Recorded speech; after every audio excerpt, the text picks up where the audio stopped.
Oi, gente. O discurso do Bolsonaro em que ele usou a expressão imbrochável tem sido analisada por historiadores e por psicanalistas.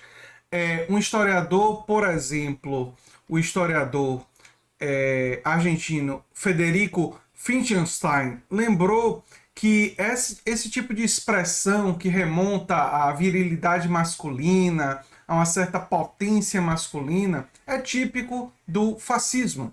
É um dos elementos fascistas. Aliás, eu já tinha destacado isso no meu vídeo Bolsonaro é protofascista, quando eu lembro que o fascismo eterno do Humberto Eco destaca como uma das características do fascismo a masculinidade exacerbada, a ideia do homem ser poderoso e tal.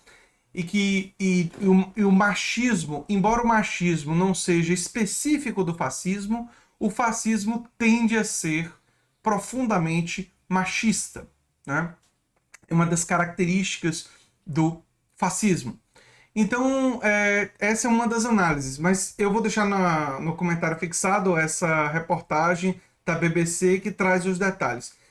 O Christian Dunker, um psicanalista, né, ele traz a ideia de masculinidade frágil, da hipocrisia brasileira, da tentativa de controlar a sexualidade das pessoas, ao mesmo tempo que ela tem um discurso sexualmente muito repressor contra a variedade das formas de expressão da sexualidade humana, mas também a ideia de reforçar o grupo dominante como se ele fosse perseguido. Há um elemento de vitimização, não é? O homem branco precisa retomar a sua posição de macho alfa, que está sendo ameaçada por uma sociedade que é diferente do que ele estava esperando e ele não é mais tão dominante quanto era no passado, né? Tudo que ele era, a sociedade tradicional, está sob ameaça e que precisa ser retomada. Essa é uma análise do Christian Dunker que eu também vou deixar no comentário fixado.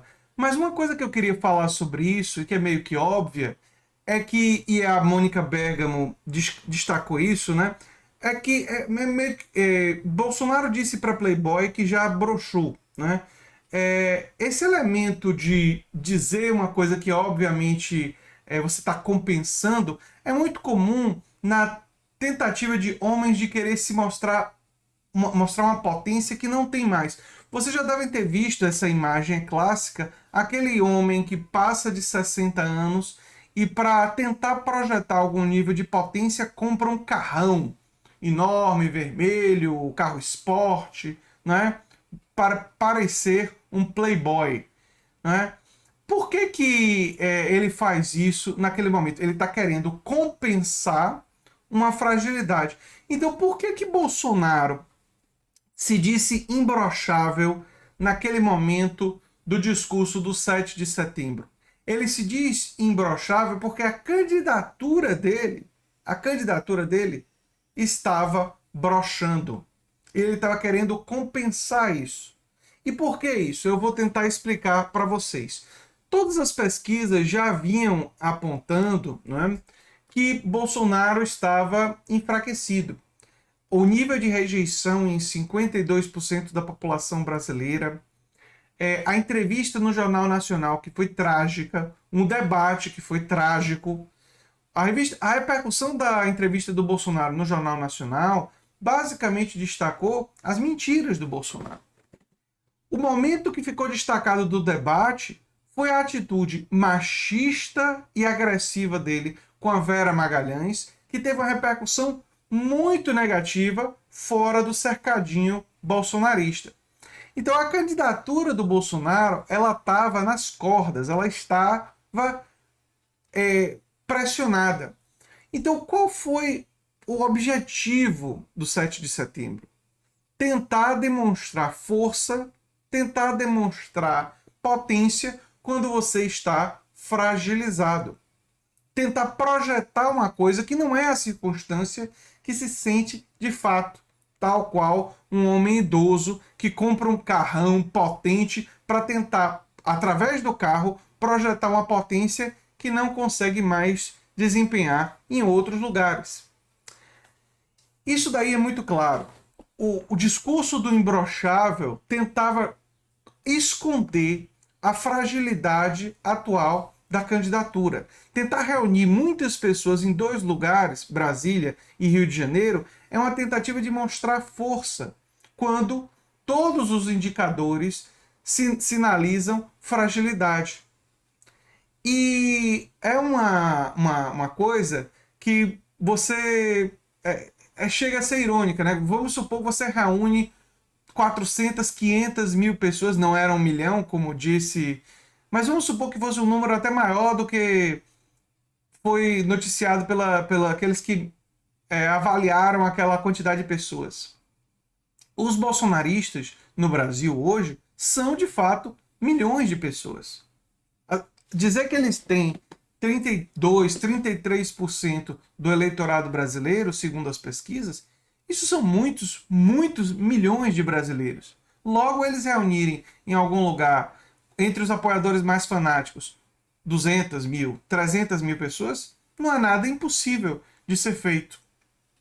Mas isso não significa, como os bolsonaristas querem fazer crer, que eles estão na frente nas pesquisas, que eles estariam numa posição dominante. Porque existe uma diferença entre o apoiador intenso, fanatizado, e o eleitor.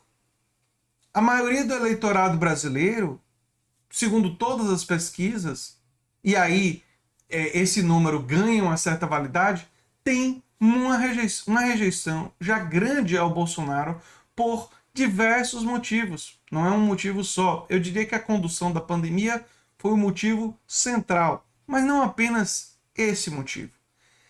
Então, o discurso do Bolsonaro naquele momento, ele buscava, e quando ele faz aquele momento constrangedor com a esposa dele, ele buscava tentar compensar isso, tentar projetar uma força que ele não tem mais nesse momento. O historiador Frederico Finkelstein lembra, por exemplo, que esse macho-populismo é uma característica notável de todos os populistas e, antes dele, dos movimentos fascistas. Um entendimento da sociedade baseado na supremacia masculina, num senso particularmente reacionário de virilidade na distinção entre os gêneros.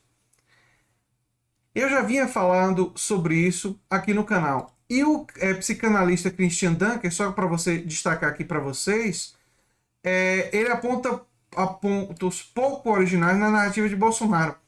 Há nessa percepção social de que os homens brancos poderosos estão perdendo seu lugar, que seu lugar está ameaçado. Essa disponibilidade permanente do imbrochável, esse falicismo exagerado, é um discurso de quem se sente ameaçado pelas mudanças nas culturas e nos laços sociais. A reação de Bolsonaro é típica da masculinidade frágil. Ele se sente atacado e responde com excesso, com exagero. Claro, quando você se sente fragilizado, quando você se sente diminuído, quando você se sente nas cordas, como é o processo que está acontecendo agora, embora haja um pequeno crescimento nas pesquisas e um pequeno recuo de Lula, as pesquisas ainda mostram uma relativa estabilidade de Lula na frente e, no segundo turno, uma vitória confortável por mais de 10 pontos no segundo turno.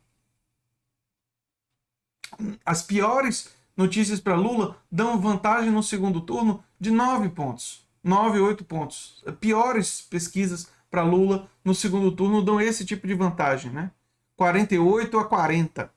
Mas a maioria, Bolsonaro nem chega a 40% no segundo turno. A diferença de 8 pontos cai no primeiro turno. Isso mostra um bolsonarismo muito preocupado, muito frágil e querendo apelar.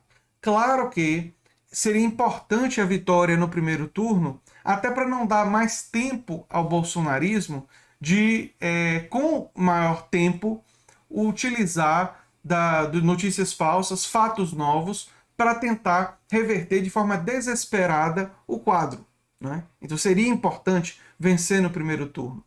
Mas é importante entender esse tipo de manifestação como uma manifestação que é uma projeção de uma virilidade, uma projeção de potência quando se sente ameaçado, quando se sente fragilizado. E isso é típico dos movimentos fascistas. É mais uma característica fascistoide do Bolsonaro.